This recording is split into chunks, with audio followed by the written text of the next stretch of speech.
নবী গো আপনার ভালোবাসায় জান্নাতবাসী হওয়া যায়। আল্লাহুম্মা সাল্লি সাইয়্যিদিনা মাওলানা মুহাম্মদ ওয়া আলা আলি সাইয়্যিদিনা মাওলানা।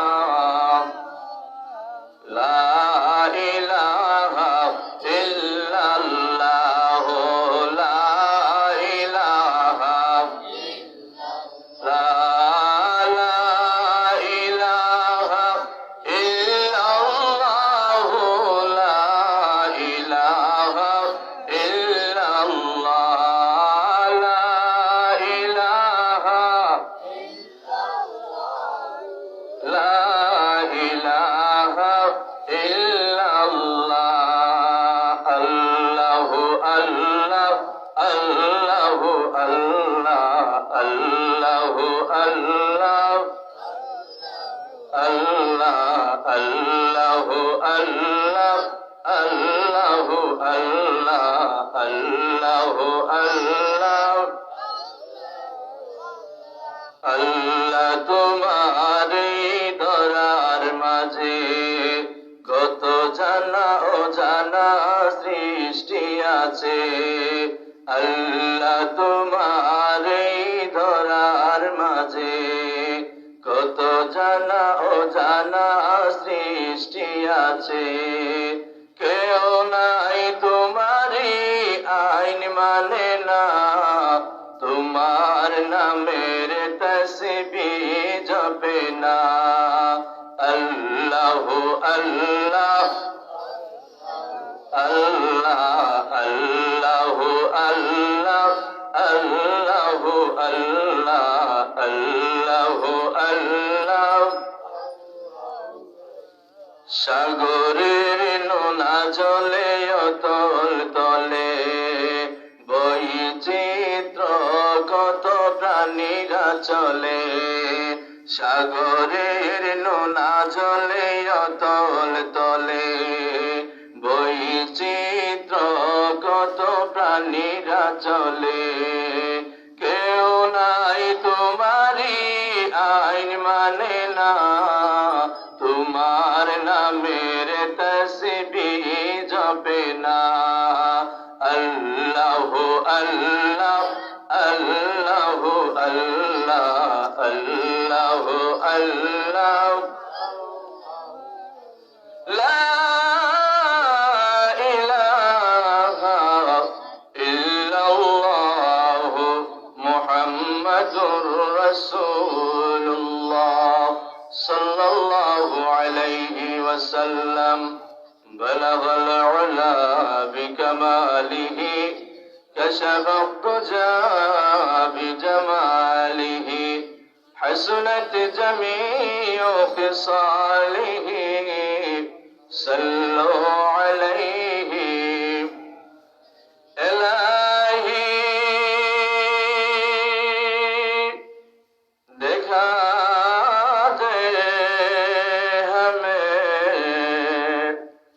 দিয়ারে মদিনা। ইলাহি বয়া দে হমে গুবারে মদিনা। বলগল উলা বিকমালিহি কশফাত তুজা বিজামালিহি হাসুনাত জামিউ খিসালিহি সাল্লু আলাইহি ওয়া আলিহি। উপস্থিত আজকের বাদেশ্বর হাফিজিয়া দাখিল মাদ্রাসা কর্তৃক আয়োজিত বাৎসরিক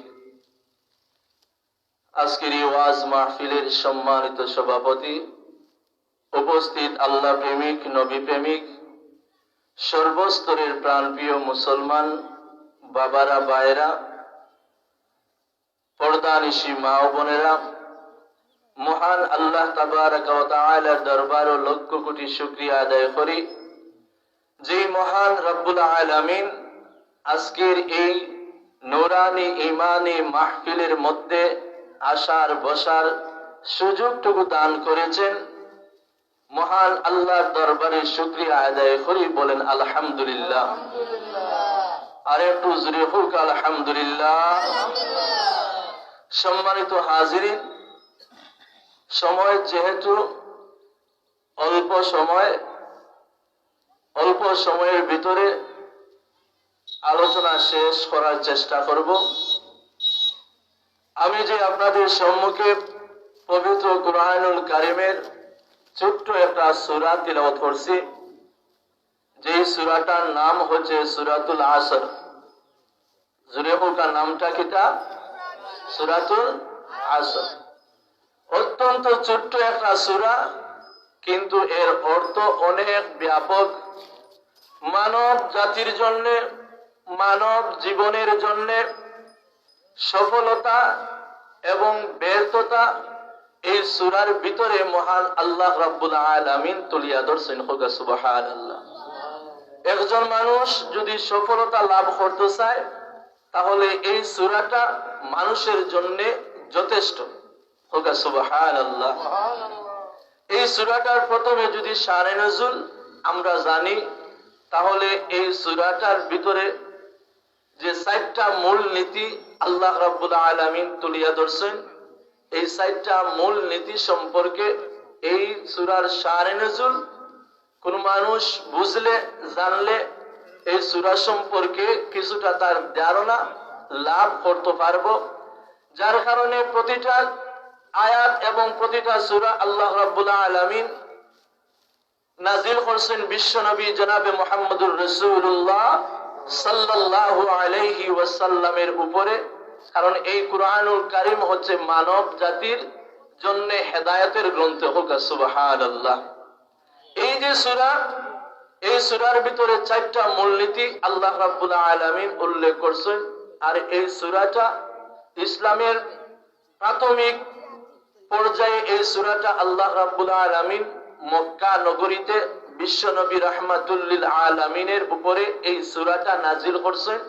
আর এই নাজিলের পিছনে যেই কারণ, এই কারণটা হচ্ছে হযরতে আবু বকর সিদ্দিক রাদিয়াল্লাহু আনহুর কথার সত্যতা দেওয়ার লাগি, সত্যতা ঘোষণা করবার লাগি এই অত সূরাটা আল্লাহ রাব্বুল আলামিন নাজিল করছেন। সুবহানাল্লাহ। আবু বকর সিদ্দিক রাদিয়াল্লাহু আনহু ইসলামের প্রাথমিক যুগে বিশ্বনবী রাহমাতুল লিল আলামিন নবী প্রকাশ পাইবার আগে আবু বকর সিদ্দিক রাদিয়াল্লাহু আনহু ব্যবসা বাণিজ্য করতা। মক্কার জমিনে অনেক বড় ব্যবসায়ী আসলা হযরতে আবু বকর সিদ্দিক রাদিয়াল্লাহু আনহু, এবং তার সাথী যে ছিল কালাদা ইবনে উসাইর, দুইজন তারা বন্ধু আসলা, দুইজন তারা বন্ধু আসলা। এমনকি যখন আবু বকর সিদ্দিক রাদিয়াল্লাহু আনহু ইসলাম গ্রহণ করলা, তখন দেখা যায় আস্তে আস্তে কালাদা ইবনে উসাইদের সাথে সম্পর্কে দূরত্ব তৈরি হইল, সৃষ্টি হইল।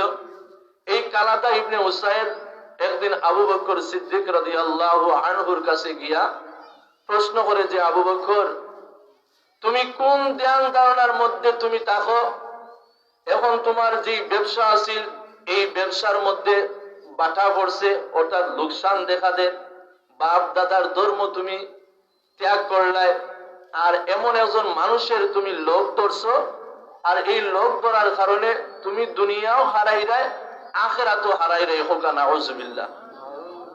আবু বকর সিদ্দিক রাদিয়াল্লাহু আনহু এমন একজন সাহাবী, উম্মতের মধ্যে সর্বশ্রেষ্ঠ যেই ব্যক্তি, ওনার নাম হচ্ছে সিদ্দিকে আকবর। হোকা সুবহানাল্লাহ।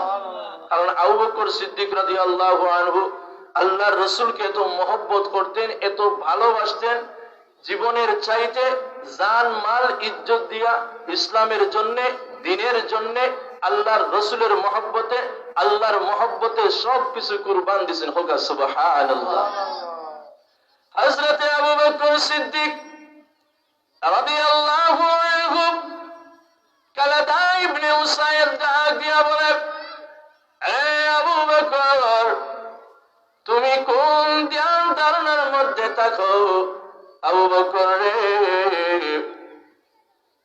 তোমার এই ধ্যান ধারণার কারণে তোমার যে ব্যবসা আছে ওই ব্যবসার মধ্যে আজকে লোকসান দেখা দিয়েছে। ওরে আবু বকর, তুমি এমন একজনের লোক ধরেছ, সঙ্গী হয়েছ, বাপ দাদার ধর্ম তুমি ত্যাগ করলে, আর ওই মুহাম্মদের ধর্ম তুমি গ্রহণ করলে, যার কারণে তোমার আত্মীয় স্বজন তোমার কাছ থেকে মুখ ফিরিয়ে নিয়েছে। সব দিক দিয়া তুমি লুসকানে পরিণত হয়েছ। আবু বকর সিদ্দিক বলেন, রে কালাদা, আমি বরংস দুনিয়া হারাই না, আখিরাত হারাই না। এ কালাদা, শুনে রাখ, শুনে রাখ, যেই ব্যক্তির অন্তরের ভিতরে আল্লাহ এবং তার রাসূলের মহব্বত আছে, যার অন্তরে আল্লাহ এবং তার রাসূলের ভালোবাসা থাকে, ওই ব্যক্তি কখনো দুনিয়া এবং আখিরাত হারাইতে পারে না। আবু বকর সিদ্দিক রাদিয়াল্লাহু আনহুর সেই কথা সত্যায়ন করে মহান আল্লাহ রাব্বুল আলামিন অত্র সূরাটা নাযিল করে জানাইয়া দিলেন, ওগো নবীজি, দুনিয়ার মানুষদেরকে আপনি জানাইয়া দিন, যারা দুনিয়া সফলতা লাভ করতে চায় এবং পরকালে মুক্তি পেতে চায়, এই সূরাটা তাদের জন্যই। এই সূরাটা যদি অনুসরণ করে, অনুকরণ করে, এই অনুযায়ী যদি আমল করতে পারে, আমি আল্লাহ রাব্বুল আলামিন ঘোষণা দিলাম, ওই ব্যক্তি দুনিয়া এবং আখিরাত তার জন্য সফল কাম হয়ে যাবে। প্যারা হাজিরিন, হযরতে আবু বকর সিদ্দিক রাদিয়াল্লাহু আনহু কেমন সাহাবী, যার শানে উত্তর সূরাটা নাযিল হয়ে গেল। হযরতে আবু বকর সিদ্দিক রাদিয়াল্লাহু আনহু কেমন রাসূলকে ভালোবাসতেন, মহব্বত করতেন। বিশ্ব নবী রাহমাতুল লিল আলামিন একদিন আবু বকর সিদ্দিক রাদিয়াল্লাহু আনহুকে ডাক দিয়া বললেন, আবু বকর, মনে হয় আমি রাসূলের হিজরত করতে হবে, এই মক্কা নগরী ছেড়ে মদিনায় যেতে হবে। আবু বকর রে, আর সেই হিজরতে তুমি আমি রাসূলের সঙ্গী হবে। হোক সুবহানাল্লাহ। যেই দিন আবু বকর সিদ্দিক রাদিয়াল্লাহু আনহু বিশ্ব নবী রাহমাতুল লিল আলামিনের সঙ্গী হবেন, এই খবর শোনা মাত্র আবু বকরের চোখে কোনোদিন ঘুম আসে না, শুধু মাথার মধ্যে চিন্তা থাকে, কোন দিন বিশ্ব নবী রাহমাতুল লিল আলামিন আমাকে বলবেন, আবু বকর রে, চল রে, আমি রাসূলের সাথে হিজরত করে আমরা মদিনায় চলে যাই। কারণ এই মক্কা নগরীতে বেঈমান কাফেররা আমাদেরকে থাকতে দেয় না, আমাদের উপরে, আমাদের সঙ্গী সাথীদের উপরে নির্যাতন চালায়, স্টিম লোডার চালায়। তার একমাত্র কারণ হলো ঈমান আনার কারণে। হোক সুবহানাল্লাহ। আবু বকর সিদ্দিক রাদিয়াল্লাহু আনহু আল্লাহর নবী বিশ্ব নবী রাহমাতুল লিল আলামিন যেই দিন মক্কা নগরী থেকে হিজরতের উদ্দেশ্যে মদিনায় রওনা দিবেন, গভীর রজনীতে আবু বকর সিদ্দিক রাদিয়াল্লাহু আনহুর বাড়ির মধ্যে হাজির। দরজার মধ্যে দাঁড়াইয়া শুধু মাত্র আস্তে করে একটা ডাক দিলেন, আবু বকর। এমনি দেখা যায় আবু বকর সিদ্দিক রাদিয়াল্লাহু আনহু দরজাটা খুলে দিলেন। জোরে হোক সুবহানাল্লাহ। বিশ্ব নবী রাহমাতুল লিল আলামিন ঘরের ভিতরে ঢুকলেন আর ডাক দিয়ে বলেন, রে আবু বকর, এই গভীর রজনীতে মানুষ ঘুমের মধ্যে থাকে, বারংবার ডাক দিলে ঘুম থেকে উঠে। আবু বকর রে, তোর কি চোখে ঘুম নাই? একটা ডাক দিলাম আর তুমি সাথে সাথে জবাব দিলে। ওরে আবু বকর, তুমি কি ঘুমাও না? আবু বকর সিদ্দিক রাদিয়াল্লাহু আনহু বললেন, ইয়া রাসূলুল্লাহ, ইয়া হাবিবাল্লাহ, আল্লাহর নবী গো, যেই দিন আপনি রাসূল আমাকে বলেছিলেন, রে আবু বকর, মনে হয় আমাকে হিজরত করতে হবে, সঙ্গী হবে তুমি আবু বকর। ওরে আবু, ইয়া রাসূলুল্লাহ, ইয়া হাবিবাল্লাহ, ওই দিন ওই কথা শোনার পরে আমি আবু বকরের চোখের মধ্যে ঘুম আসে না। নবী গো, একটা দিন একটা রাত্র আমি আবু বকর বিছানার মধ্যে পিঠ লাগাইয়া ঘুমাই না, দরজার সাথে দাঁড়াইয়া দাঁড়াইয়া ঘুমাই। কোন সময় বিশ্ব নবী রাহমাতুল লিল আলামিন এসে আমাকে আবু বকর বলে ডাক দিবেন, আর আমি যদি বিছানার মধ্যে আরামে ঘুমাই, নবী ডাক দিবে, রাসূলের কষ্ট হবে, আমি আবু বকর নবীজিকে কষ্ট দিতে চাই না। হোক সুবহানাল্লাহ। পেয়ারা হাজিরিন, কেমন মোহাম্মত রাসূলের প্রতি, কেমন ঈমান আবু বকর সিদ্দিক রাদিয়াল্লাহু আনহুর আল্লাহর প্রতি, তার রাসূলের প্রতি কেমন ভালোবাসা। বিশ্বনবী রাহমাতুল লিল আলামিন আবু বকর সিদ্দিক রাদিয়াল্লাহু আনহুকে দিয়া যখন রওনা দিলেন, অনেক লম্বা ঘটনা সংক্ষেপে বলছি। যেই গুহার ভিতরে বিশ্ব নবী এবং আবু বকর সিদ্দিক কাফেরদের আড়ালের জন্য গুহার ভিতরে থেকেছিলেন, ওই দিন ওই সময় আবু বকর সিদ্দিক রাদিয়াল্লাহু আনহু ডাক দিয়া বললেন, ইয়া রাসূলুল্লাহ, ইয়া হাবিবাল্লাহ, পিছনে আমাদের শত্রু, এবং কি এখন রাতের অন্ধকার দূর হয়ে যাচ্ছে, দিনের আলো ফুটে উঠতেছে।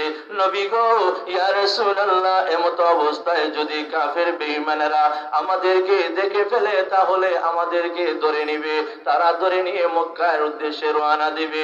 ইয়া রাসূলুল্লাহ, ইয়া হাবিবাল্লাহ, তাদের আড়াল হতে হলে এই গুহার মধ্যে আমাদের থাকতে হবে। ইয়া রাসূলুল্লাহ, ইয়া হাবিবাল্লাহ, অনেক পুরাতন গুহা, আপনি রাসূল এই গুহার ভিতরে ঢুকবেন না, আমি আবু বকর সিদ্দিক রাদিয়াল্লাহু আনহু আগে তালাশ করব, এই গুহাটা আমি দেখব, এই গুহার ভিতরে কোনো সাপ বিচ্ছু আছে কিনা, এরপরে আপনি রাসূল ঢুকবেন। নবী গো, আমি আবু বকর যদি আগে ঢুকি, আর যদি সাপ বিচ্ছু থাকে, আমি আবু বকরকে আগে দংশন করবে, আমি আবু বকরকে আগে আঘাত করবে, তারপরে আমার রাসূলকে আঘাত করতে দিব না। আবু বকর সিদ্দিক রাদিয়াল্লাহু আনহু গুহার ভিতরে ঢুকলেন, এমনকি দেখলেন গুহার ভিতরে কিচ্ছু নাই, শুধু ছিদ্র আছে। আবু বকর সিদ্দিক রাদিয়াল্লাহু আনহু মাটি দ্বারা ছিদ্রগুলা বন্ধ করলেন, কাপড়ের টুকরা দ্বারা ছিদ্র বন্ধ করলেন, কিন্তু একটা ছিদ্র অনেক বড়, সেই ছিদ্রটা বন্ধ করার মতো আর কিছু থাকলো না। আবু বকর সিদ্দিক রাদিয়াল্লাহু আনহু নিজের পাও দ্বারা সেই ছিদ্রের মধ্যে রাখলেন, আর বিশ্ব নবী রাহমাতুল লিল আলামিনকে বললেন, ইয়া রাসূলুল্লাহ, ইয়া হাবিবাল্লাহ, আপনি এই গুহার ভিতরে প্রবেশ করুন। গুহার ভিতরে প্রবেশ করার পরে আল্লাহর নবী ক্লান্ত, এমত অবস্থায় বিশ্ব নবী রাহমাতুল লিল আলামিন আবু বকর সিদ্দিক রাদিয়াল্লাহু আনহুর উড়াতে বিশ্ব নবীর মাথা মুবারক রাখলেন। নবীজির চোখের মধ্যে ঘুম চলে আসলো, কিন্তু আবু বকর সিদ্দিক যেই ছিদ্রের মধ্যে পাও রেখেছিলেন, ওই ছিদ্রের ভিতরে একটা বিষাক্ত সাপ ছিল, বিচ্ছু ছিল, কিন্তু বের হতে পারে নাই।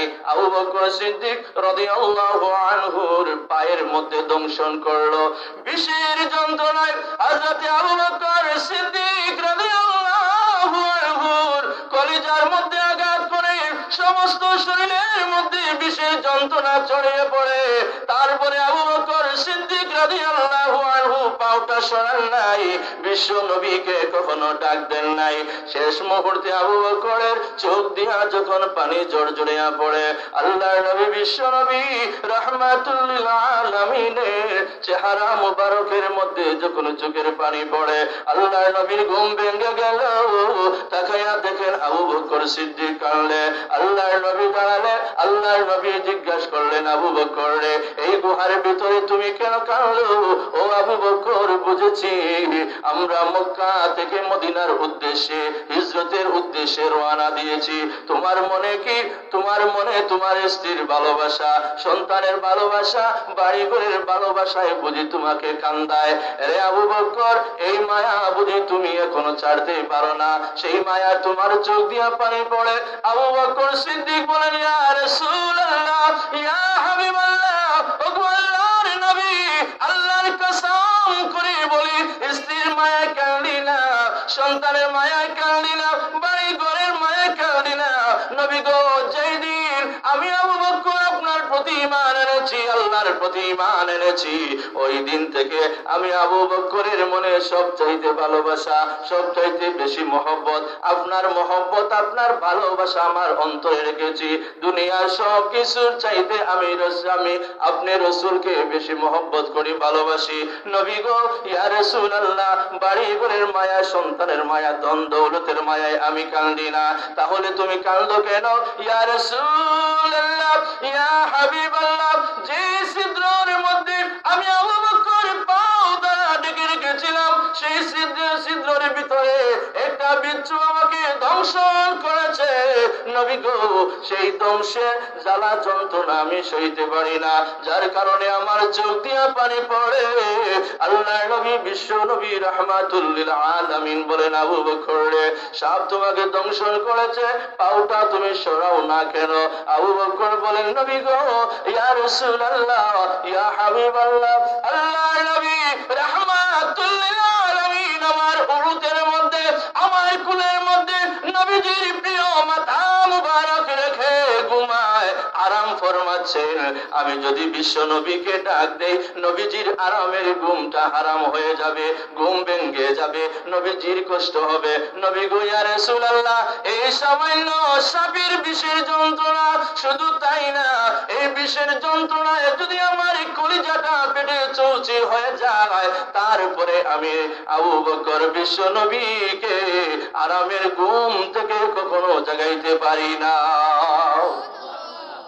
ভালো যদি বাসতে হয় নবীকে বাসুন, বলুন ভালো যদি, নবী তো আনে ওয়ালা, নবী বাঁচানে ওয়ালা, নবী তো আনে ওয়ালা, নবী বাঁচানে ওয়ালা, প্রাণের চেয়ে প্রিয় তাই নবীকে জানুন, ভালো যদি বাসতে হয় নবীকে বাসুন, ভালো যদি বাসতে হয় নবীকে বাসুন। সম্মানিত হাজরিন, এই জন্য আবু বকর সিদ্দিক রাদিয়াল্লাহু আনহুর অন্তরের মধ্যে সবচাইতে মহব্বত কার আছিল? আল্লাহর রসুলের আছিল, যার কারণে আবু বকর সিদ্দিক রাদিয়াল্লাহু আনহুর এই মর্যাদার কারণে বিশ্ব নবী রাহমাতুল লিল আলামিনের রওজার পাশে আবু বকর সিদ্দিক এখনো শুয়ে আছেন। হোক সুবহানাল্লাহ। ইন্তেকালের সময় হযরতে আবু বকর সিদ্দিক রাদিয়াল্লাহু আনহু সাহাবীদেরকে ওসিয়ত করলেন, ও আমার সাহাবীরা, আমি আবু বকরের ইন্তেকালের পরে আমার লাশটা নবীজির রওজা শরীফের সামনে নিয়ে রাখবা এবং নবীজির কাছ থেকে অনুমতি গ্রহণ করবা। হোক সুবহানাল্লাহ। নবী যদি অনুমতি দেন তাহলে নবীজির পাশে শুয়াইবা, আর যদি রাসূল যদি অনুমতি দেন না, রওজা মুবারক থেকে যদি কোনো জবাব না আসে, তাহলে আমি আবু বকরের লাশটা অন্য কোথায় তোমরা দাফন করবা। কিন্তু দেখা গেল হযরতে আবু বকর সিদ্দিক রাদিয়াল্লাহু আনহু ইন্তেকালের পরে আবু বকরের লাশটা বিশ্বনবী রাহমাতুল লিল আলামিনের রওজা মুবারকের সামনে যখন রাখা হইল, তখন ডাক দেওয়া হইল, ইয়া রাসূলুল্লাহ, ইয়া হাবিবাল্লাহ, আপনার প্রিয় সাহাবী হযরতে আবু বকর সিদ্দিক রাদিয়াল্লাহু আনহু লাশ এখন আপনার রওজা শরীফের সামনে, আমরা কি এখানে দাফন করব না অন্যত্র নিয়ে যাব? এমতো অবস্থায় জবাব আসে কবর থেকে। জুড়ে হোক সুবহানাল্লাহ। সাহাবায়ে কেরাম বলেন, আমরা যখন খলিফাতুল মুসলিমিন হযরত ওমর রাদিয়াল্লাহু আনহু মুবারকের সামনে দাঁড়াইয়া আবু বকর সিদ্দিক রাদিয়াল্লাহু আনহুর লাশ রাখিয়া যখন ডাক দিলেন, ইয়া রাসূলুল্লাহ, ইয়া হাবিবাল্লাহ, আপনার প্রিয় সাহাবী হযরত আবু বকর ইন্তেকাল করেছে, লাশটা আপনার রওজা শরীফের সামনে। এমত অবস্থায় রওজা শরীফ থেকে জবাব আসে, উদখুলুল হাবিবা ইলাল হাবিব। সাহাবীরা রে, আবু বকর সিদ্দিকের লাশ আমি রওজা শরীফের সাথে পাশে রেখে দাও। হোক সুবহানাল্লাহ। জবাব আসে সাহাবীরা, এই আবু বকর সিদ্দিক এতদিন ছিল দুনিয়ায় আমার সাথী, হিজরতে আমার সাথী, আজ থেকে আবু বকর হয়ে যাবে আমি রাসূলের রওজা শরীফের সাথী। এই সাথীটা, এই ভালোবাসাটা পেলেন ঈমান এবং মহব্বতের কারণে, ঠিক কিনা? রাসূলকে যদি ভালোবাসতে পারেন, রাসূলের ভালোবাসা যদি অন্তরের মধ্যে থাকে, আর রাসূলের ভালোবাসা অন্তরের মধ্যে রাখিয়া, রাসূলের মহব্বত অন্তরের মধ্যে রাখিয়া যদি আপনি রাসূলের অনুসরণ করতে পারেন, যদি আপনি রাসূলের অনুকরণ করতে পারেন, আল্লাহ রাব্বুল আলামিন ঘোষণা দিলেন, আমার রাসূলের অনুসরণ এবং অনুকরণে ভালোবাসার মধ্যে দিয়ে আমি আল্লাহ রাব্বুল আলামিনের ভালোবাসাও তোমরা পেয়ে যাবে। হোক সুবহানাল্লাহ।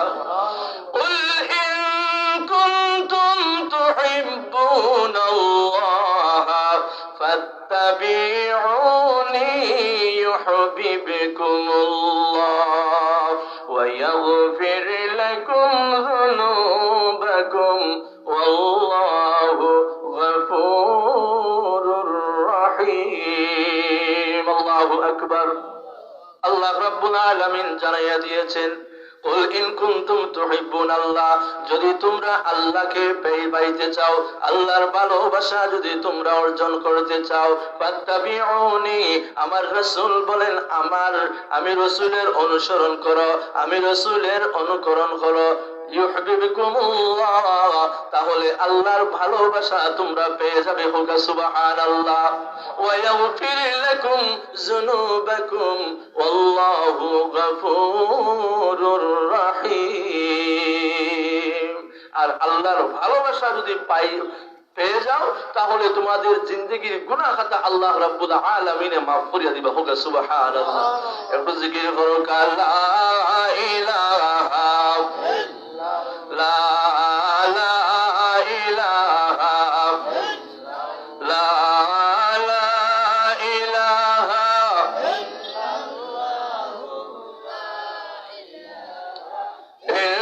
ইল্লাল্লাহ লা ইলাহা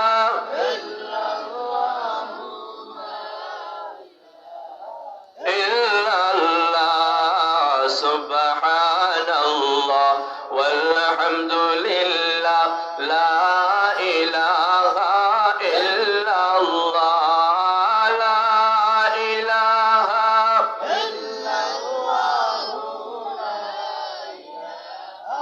ইল্লাল্লাহ লা ইলাহা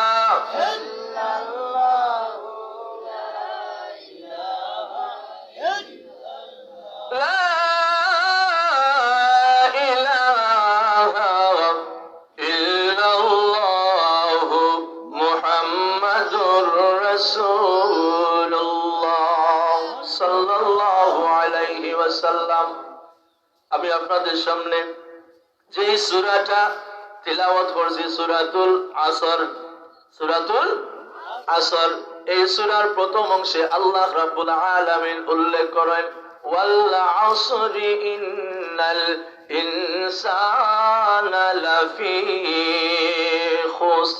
ওয়াল আসর অর্থাৎ সময়ের শপথ, সময়ের কসম আল্লাহ রাব্বুল আলামিন কে বলছেন, ওয়াল আস, কসম খাই রাখে আল্লাহ, আল্লাহ কসম, সময়ের কসম খাইয়া কইরা, ইন্নাল ইনসানা লাফি খুস, সমস্ত মানুষ ক্ষতিগ্রস্তের মধ্যে আছে, সমস্ত মানুষ ক্ষতিগ্রস্তর মধ্যে আছে।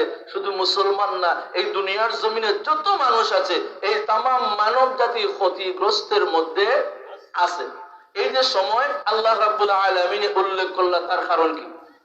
আল্লাহ রাব্বুল আলামিন বিভিন্ন সময়ে বিভিন্ন জিনিসের সৃষ্টির শপথ করেন, এর মধ্যে একটা হলো সময়, যেই সময়টা হচ্ছে মানব জাতির জন্য একটা গুরুত্বপূর্ণ বিষয়, যেরকম ঠিক কিনা? আল্লাহ রাব্বুল আলামিন আমাদেরকে দুনিয়ার জমিনে প্রেরণ করছেন একটা নির্দিষ্ট সময় দিয়া, নির্দিষ্ট হায়াত দিয়া, ঠিক কিনা? কারণ এই নির্দিষ্ট হায়াত যখন শেষ হয়ে যাব গিয়া, তখন আমরা এই দুনিয়ার জমিন তনে বিদায় নিব। কিন্তু অনেক মানুষ আছে এই দুনিয়ার জমিনটারে আসল জিন্দগি মনে করে, ঠিক কিনা? অনেক মানুষ এমনও আছে এই দুনিয়ার জিন্দগি আসল জিন্দগি মনে করিয়া আল্লাহরে ভুলিয়া যায়, রাসূলকে ভুলিয়া যায় এবং আল্লাহর গোলামি থেকে গাফেল হইয়া সরিয়া যায়। এরকম মানুষ আছে না নাই? আছে। কিন্তু অনেক মানুষ এমনও আছে মৌতের কথাও ভুলিয়া যায়। কিন্তু হায়াত আল্লাহ রাব্বুল আলামিন দান করছেন নির্দিষ্ট একটা হায়াত। কেন হায়াত দিছেন? আল্লাযী খালাকাল মাউতা ওয়াল হায়াত। অন্য আয়াতের মধ্যে আল্লাহ রাব্বুল আলামিন কইন যে আমি মৌত সৃষ্টি করছি, হায়াত সৃষ্টি করছি একটা উদ্দেশ্য। কয়টা উদ্দেশ্য? লিয়াবলুয়াকুম আইয়ুকুম আহসানু আমালা, কে বেশি উত্তম আমল করতে পারে। সুবহানাল্লাহ। কিন্তু অনেক মানুষ এমনও আছে এই আমল থেকে গাফিল হয়ে গেছে, মৃত্যুর কথা তারা ভুলিয়া গেছে। এই যে হায়াত নামক রশ্মি দিয়ে আল্লাহ রাব্বুল আলামিন দুনিয়ার জমিনে প্রেরণ করছেন, এই হায়াতের রশ্মির গুড়া মহান আল্লাহ রাব্বুল আলামিনের কুদরতের হাতের মধ্যে রাখছেন। হোক সুবহানাল্লাহ। যেই দিন শেষ হইব হায়াত, সেই দিন টান মারিয়া আল্লাহ রাব্বুল আলামিনের হুকুম অনুযায়ী আপনাকে আমাকে দুনিয়ার জমিন থেকে বিদায় নিতে হবে, ঠিক কি না? দুনিয়ার জিন্দেগি আসল জিন্দেগি না। এইভাবে আমরা দেশ ছোট্ট ছোট্ট আগে আমরা গুড়ি উড়াইতাম, আকাশ গুড্ডি উড়াইতাম, উড়াইতা না দিত গুড্ডি উড়াইতা। এই গুড্ডির মধ্যে একটা লেজ থাকতো লম্বা, যখন আকাশের দিকে উড়ে তখন লেজটা লাড়া দেয়, ঠিক কিনা? তখন যার হাতে নাটাই এবং সুতা সে সারতে থাকে আর গুড্ডিটার লেজ নাড়াইয়া একটা কথা জানাইয়া দে যে তুমি আমার লাগাল আর পাইতা না। কিন্তু এই নাঠাইওয়ালা হে কয় তুমি যতই উপরে দিয়ে উঠো, নাঠাই এবং সুতা আমার হাতের মধ্যে, যখন সময় হইব আস্তে আস্তে টান দিব। যখন সুতাটা শেষ হয়ে যায় তখন আস্তে আস্তে বলা শুরু হয়। যখন এই গুড্ডিটা একটু নিচের দিকে আসে, যখন তার মালিককে দেখে তখন একটা তুক্কা দেয়, হয় বাসদারে গিয়া পড়ে আর না হয় কোনো গাছের ডালে গিয়া আটকে যায়। তখন যেই নাটাইওয়ালা আর টানাটানি নাই, এক টান দেয়, এক টান দিয়ে নাটাই উঠে সিরিয়া ভাঙ্গিয়া শেষ, ঠিক কিনা? ঠিক তেমনি ভাবে মানুষের জিন্দগিটাই হচ্ছে সেই রকম, হায়াত শেষ, টান দেওয়া হবে, দুনিয়ার জমিন থেকে বিদায় নিতে হবে। আর এই বিদায়ের বেলায় যদি আপনার আমার আমল যদি ঠিক না থাকে তাহলে পরকালের জিন্দগি অত্যন্ত ভয়াবহ হবে, ঠিক কিনা? পরকালের জিন্দগিতে যদি মানুষ শান্তি পেতে চায়, পরকালের জিন্দগিতে যদি মানুষ মুক্তি পেতে চায়, তাহলে আল্লাহ রাব্বুল আলামিন জানায়া দিলেন, দুনিয়ার মানুষ শুনে নাও, যদি পরকালে মুক্তি পেতে চাও, দুনিয়ায় সফলতা লাভ করতে চাও, পরকালে সফলতা লাভ করতে চাও, তাহলে চারটা মূল নীতি যদি তোমরা গ্রহণ করো, এই মূল নীতি যদি চারটা আঁকড়ে ধরো, তাহলে আমি আল্লাহ রাব্বুল আলামিন ঘোষণা দিলাম এই দুনিয়ার জিন্দেগি এবং পরকালের জিন্দেগিতে তোমরা সফলতা লাভ করবে। বলুন সুবহানাল্লাহ। সময়ের শপথকে আল্লাহ রাব্বুল আলামিন বলেন, ইন্নাল ইনসানা লাফি খুসর, নিশ্চয় অবশ্যই মানুষ ক্ষতিগ্রস্তের মধ্যে আছে। সময়ের শপথ আল্লাহ রাব্বুল আলামিন উল্লেখ করলেন, তার কারণ আর একটা শপথ হলো কাল হচ্ছে তিন প্রকার। কয় প্রকার? অতীত, বর্তমান, ভবিষ্যৎ। আমরা এখানে আছি বর্তমান, যেটা গেছে এটা হলো অতীত, আর সামনে যেটা আসবে এটার নাম হচ্ছে ভবিষ্যৎ, ঠিক কিনা? যেই জীবনটা যে সময়টা আমাদের জীবন থেকে অতিবাহিত হয়ে গেছে সেই সময়টা আর ফিরে আসবে না। যে সময়টার মধ্যে আমরা বর্তমান আছি এই সময়টা হচ্ছে গুরুত্বপূর্ণ সময়, ঠিক কিনা? আগামী কাল আপনি থাকবেন না থাকবেন এটা কোনো মানুষ বলার ক্ষমতা রাখে না। আগামীকাল বাসমু না মরমু এই কথা কেউ জানে না, ঠিক কিনা? কারণ মৌতের খবর জানেন কে? আল্লাহ রাব্বুল আলামিন। এই জন্য শপথ করেন সময়ের, বান্দারে যে সময়টা তোমার অতিবাহিত হয়ে গেল ভবিষ্যতের কথা তুমি গুরুত্ব দিবার আগে নিজে বর্তমান সময়টাকে গুরুত্ব দাও। অতীতের কথা চিন্তা করো, কিভাবে তোমার অতীত কেটেছে, কিভাবে তোমার অতীত জীবনটা তুমি অতিবাহিত করছো, সেই অতীতের কথা চিন্তা করে বর্তমান সময়টা তুমি কাজে লাগাও আর ভবিষ্যতে তুমি এইভাবে চালাইয়া যাও। যদি অতীতের কথা চিন্তা করে বর্তমানে যদি আপনি আমল করেন, ভবিষ্যতে যতদিন পর্যন্ত হায়াতটাকে আমল করতে পারেন, আল্লাহ রাব্বুল আলামিন ঘোষণা দেন ওই মানুষটাই হবে সফল কাম। জুড়ে বলুন সুবহানাল্লাহ। প্যারা হাজির, প্রথম নম্বর আল্লাহ রাব্বুল আলামিন সময়ের শপথ করে চারটা মূলনীতি উল্লেখ করে জানাইয়া দিলেন। এক নম্বর হচ্ছে ওয়ামি ইল্লাল্লাযীনা আমানু, যারা ঈমান এনেছে। চারটা মূলনীতির ভিতরে প্রথমটা হচ্ছে ঈমান। ইল্লাল্লাযীনা আমানু, জুড়ে বলুন প্রথম মূলনীতি কোনটা? ঈমান। ঈমান ছাড়া কোনো মানুষ জান্নাতে যাইতে পারবে না, কারণ ঈমান হচ্ছে সবচাইতে বড় সম্পদ। এই ঈমান ছাড়া কোনো মানুষ জান্নাতে যেতে পারবে না। ঈমান ছাড়া কোনো মানুষের আমল গ্রহণযোগ্য হবে না। প্রথম নম্বর শর্ত হলো ঈমান। আর এই ঈমান ছাড়া আপনি আমি কি এমনকি নবীর পিতা মাতাও যদি হন তাহলেও জান্নাতে যেতে পারবেন না। ইব্রাহিম আলাইহিস সালাতু ওয়াস সালাম দোয়া করলেন, আল্লাহ আমার আব্বাকে আপনি maaf করে দিন। ইব্রাহিম আলাইহিস সালাতু ওয়াস সালামকে আল্লাহ রাব্বুল আলামিন জানাইয়া দিলেন, ও ইব্রাহিম তুমি কি জানো না আমার বিধান, আমি কোন কাফির বেঈমানকে maaf দেই না। ঈমান যদি কোনো মানুষ না আনে তাকে আমি maaf দেই না। ইব্রাহিম আলাইহিস সালাতু ওয়াস সালাম বলেন, আল্লাহ আপনি তো ওয়াদা করেছেন, আপনি ঘোষণা করেছেন কিয়ামতের ময়দানে কোনো পয়গম্বরকে আপনি শর্মিন্দা করবেন না, শরম দিবেন না। আল্লাহ রাব্বুল আলামিন বললেন দুটোই ঠিক। ওকে সুবহানাল্লাহ, দুটোটাও ঠিক। ইব্রাহিম আলাইহিস সালাতু ওয়াস সালাম বলেন, আল্লাহ দুটোটা কেমনে ঠিক হইব, একটা নাইলে ঠিক হইত, দুটোটা কেমনে ঠিক হয়? ইব্রাহিম আলাইহিস সালাতু ওয়াস সালামকে বললেন, তুমি কি দেখতে চাও? আল্লাহ আমি দেখতে চাই। দুয়ার মধ্যে দুই হাতের ফাঁক দিয়া জাহান্নাম পর্যন্ত সমস্ত দরজা সমস্ত পর্দা আল্লাহ রাব্বুল আলামিন সরাইয়া দিলেন। ইব্রাহিম আলাইহিস সালাতু ওয়াস সালাম তাকায়া দেখেন জাহান্নামের ভিতরে একটা অদ্ভুত প্রাণী জ্বলতেছে। আল্লাহ জাহান্নামের ভিতরে একটা অদ্ভুত প্রাণী জ্বলে। আল্লাহ রাব্বুল আলামিন জানাইয়া দিলেন, ইব্রাহিম এই যে অদ্ভুত প্রাণী যেটা দেখতেছো এটা অদ্ভুত প্রাণী না, এটাই হচ্ছে তোমার পিতা হাজর ঠাকুর। আল্লাহ তারে এই অবস্থা কেন?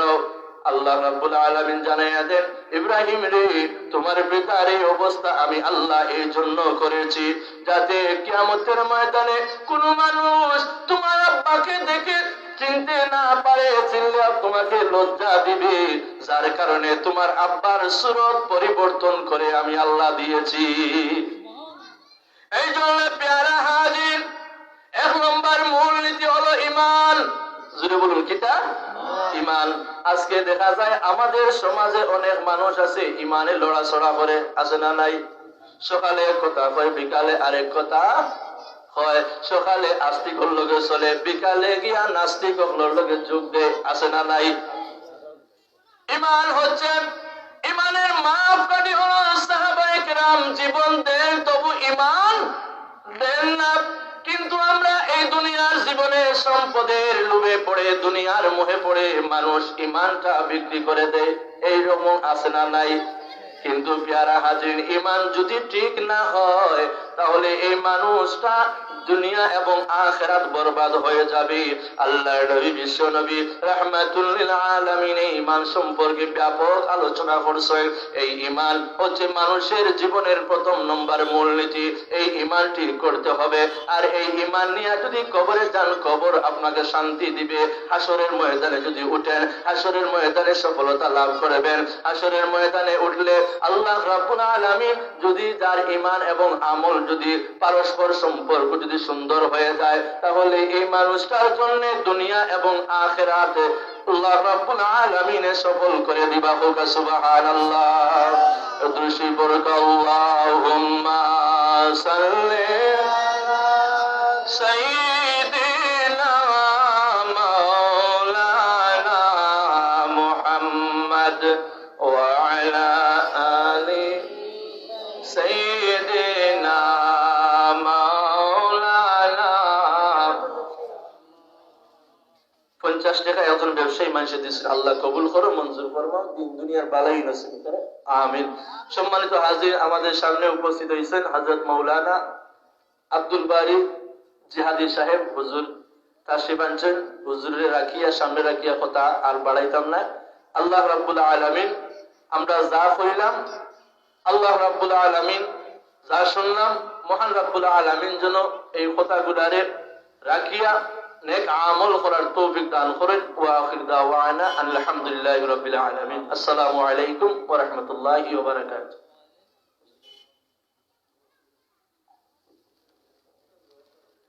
اللهم آمين. الحمد لله رب العالمين والعاقبة للمتقين والصلاة والسلام على رسوله محمد وعلى آله وأصحابه أجمعين. ربنا آتنا في الدنيا حسنة وفي الآخرة حسنة وقنا عذاب النار. رب ارحمهما كما ربياني صغيرا. رب العالمين মেহেরবানি করে আজকেরই আল্লাহ ওয়াজ মাহফিল শুরু থেকে নিয়ে শেষ পর্যন্ত তোমার দরবারে কবুল আর মঞ্জুর ফরমাও। আমরা যারা এই মাহফিলে উপস্থিত হইলাম, আলোচনা করলাম, আলোচনা শুনলাম, আল্লাহ ভুল ভ্রান্তি ক্ষমা করিয়া শুদ্ধটুকু তোমার দরবারে কবুল আর মঞ্জুর ফরমাও। আল্লাহ আমরা প্রত্যেকের নেক আমল করার তৌফিক দান করো। মেহেরবানি করিয়া আল্লাহ আজকের ওয়াজ মাহফিল জান্নাতের বাগান সাজাইতে গিয়া তোমার যত মায়ার বান্দা বান্দিনদের সাহায্য সহযোগিতা করছেন, শ্রম দিছেন, আল্লাহ রাব্বুল আলামিন যেইভাবে সাহায্য সহযোগিতা করছেন, প্রত্যেকের সেই সাহায্য সহযোগিতার নাজাতের উসিলা বানাইয়া দেও। আল্লাহ আজকের এই ওয়াজ মাহফিল, এই মাহফিলটা আমরা প্রত্যেকের জন্য নাজাতের জরিয়া হিসাবে কবুল আর মঞ্জুর ফরমাও। দুরুদ আর সালাম শোনার মদিনায় পৌঁছাইয়া দেও। দয়াল নবীজির খাতিরে আমরার দুআরে কবুল আর মঞ্জুর ফরমাও। سبحان ربك رب العزة عما يصفون وسلام على المرسلين والحمد لله رب العالمين. واجعل آخر كلمة عند الموت لا إله إلا الله محمد رسول الله. السلام عليكم ورحمة الله.